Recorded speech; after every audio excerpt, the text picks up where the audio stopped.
Assalamualaikum warahmatullahi wabarakatuh. Alhamdulillahirabbil alamin. Wassalatu wassalamu ala asrofil anbiya'i wal mursalin nabiyina wa habibina Muhammadin wa ala alihi wa sahbihi ajmain wa man tabi'ahum bi ihsanin ila yaumiddin. Subhanaka la ilma lana illa ma 'allamtana innaka antal alimul hakim. Rabbi shrah li sadri wa yassir li amri wahlul 'uqdatam min lisani yafqahu qawli. Sahabat Oberpedia yang dirahmati Allah, kisah ini adalah tentang seorang hamba yang dosa-dosanya tercatat oleh para malaikat sebanyak 99 catatan. Setiap catatannya sejauh mata memandang. Di akhirat semua catatannya ditunjukkan kepada Allah. Maka Allah pun berfirman, apakah engkau mengingkari catatan ini? Apakah para malaikat pencatatku telah menzolimimu? Laki-laki itu menjawab, sungguh tidak ya Tuhanku. Selanjutnya Allah meminta agar dia mendatangkan sesuatu yang dapat membuka pintu ampunan. Namun dia tidak mendapatinya. Dia akhirnya pasrah akan keadaan. Dalam keadaan demikian, Allah berfirman, hari ini tidak ada kezaliman sedikit pun kepadamu, dan sesungguhnya engkau memiliki satu kebaikan di sisi kami. Dikeluarkanlah sebuah catatan kecil di hadapannya. Catatan itu ternyata berisi kesaksiannya atas keesaan Allah dan kerasulan Nabi Muhammad SAW, yaitu kalimat asyhadu alla ilaha illallah wa asyhadu anna Muhammadan abduhu wa rasuluh. Kemudian Allah kembali berfirman, sekarang datangkanlah timbanganmu. Maksudnya adalah timbangan 99 catatan dosanya, di mana setiap catatannya sejauh mata memandang. Selanjutnya 99 catatan itu ditimbang dengan catatan kecil tadi. Melihat demikian, hamba itu bertanya kepada Allah, ya Tuhanku, apa artinya catatan kecil ini dibanding dengan catatan sebanyak ini?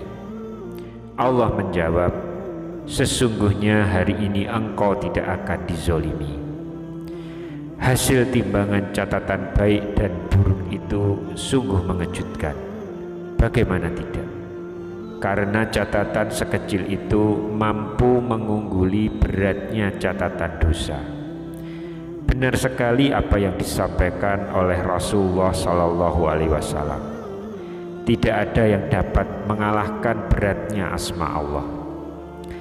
Kisah ini terekam dalam hadis Rasulullah melalui sahabat Abdullah ibn Amr ibn al-As, sebagaimana yang diriwayatkan oleh At-Tirmizi dan Ibnu Majah berikut ini.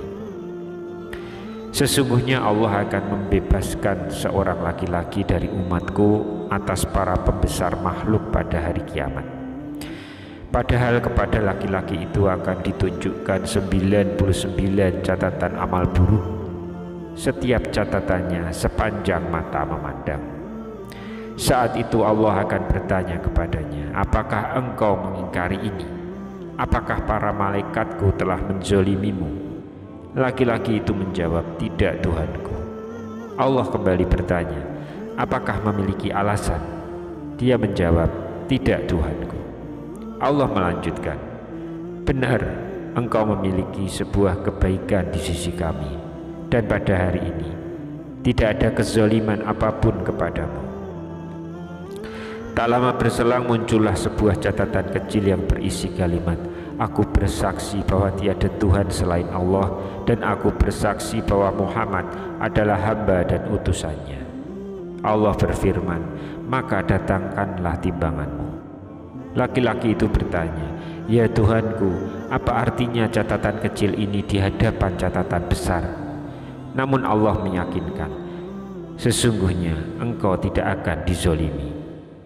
Terakhir, Nabi SAW menambahkan, setelah itu 90 catatan diletakkan pada satu ujung timbangan, sedangkan catatan kecil diletakkan di ujung satunya. Anehnya, catatan yang banyak justru mengambang, sedangkan catatan kecil justru memberat. Memang tidak ada yang mengalahkan beratnya asma Allah. Perihal penimbangan amal ini, Allah Subhanahu wa Ta'ala berfirman dalam Al-Quran, faman sakulat mawazinuh faulaika humul muflihun, waman khafat mawazinuh faulaika lazina khasiru anfusahum fi jahannama khalidun. Barang siapa yang berat timbangan kebaikannya, mereka itulah orang-orang yang beruntung. Dan barang siapa yang ringan timbangan kebaikannya, maka mereka itulah orang-orang yang merugikan dirinya sendiri. Mereka juga kekal dalam neraka jahanam. Quran Surat Al-Mu'minun, surah ke-23 ayat 102 hingga 103. Kemudian perihal keutamaan kalimat tauhid ini, Rasulullah SAW bersabda, sesungguhnya jika 7 lapis dan langit diletakkan pada satu sisi timbangan, dan kalimat la ilaha illallah diletakkan pada satu sisi timbangan yang lain, maka kalimat la ilaha illallah akan mengalahkannya. Hadis riwayat Ahmad. Dari kisah serta hadis di atas dapat dipetik sejumlah hikmah dan pelajaran. Yang pertama, betapa utamanya kalimat tauhid hingga mampu menebus dan menghapus dosa-dosa hamba yang mengucapkannya. Yang kedua, para malaikat pencatat amal senantiasa mencatat setiap amal hambanya, baik maupun buruknya. Yang ketiga, pada hari kiamat, seluruh catatan itu ditunjukkan Allah kepada pemiliknya.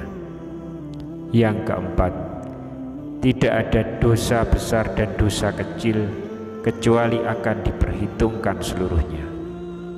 Yang kelima, proses penimbangan amal tiap hamba pada hari kiamat akan digelar secara terbuka di hadapan khalayak. Yang keenam, siapapun yang berat timbangan kebaikannya akan selamat dan terbebas dari kehinaan, kesengsaraan, dan kebinasaan. Yang ketujuh, betapa pentingnya keimanan seorang hamba. Yang kedelapan, keimanan menjadi kunci keselamatan di akhirat. Jika keimanan terbawa saat sakaratul maut, maka ada harapan selamat di akhirat, meski harus menebus dosa-dosa terlebih dahulu. Yang kesembilan, jangan pernah menyepelekan kalimat tauhid karena besar keutamaannya. Perbanyaklah mengucapkan kalimat thayyibah dengan harapan menjadi kalimat terakhir yang terucap dan menjadi sebab keselamatan kita di akhirat berkat ridho dan karunia Allah. Wallahu a'lam. Demikian yang bisa saya bagikan pada kesempatan kali ini. Semoga pembahasan ini dapat memberikan manfaat untuk kita semua. Amin ya rabbal alamin. Wassalamualaikum warahmatullahi wabarakatuh.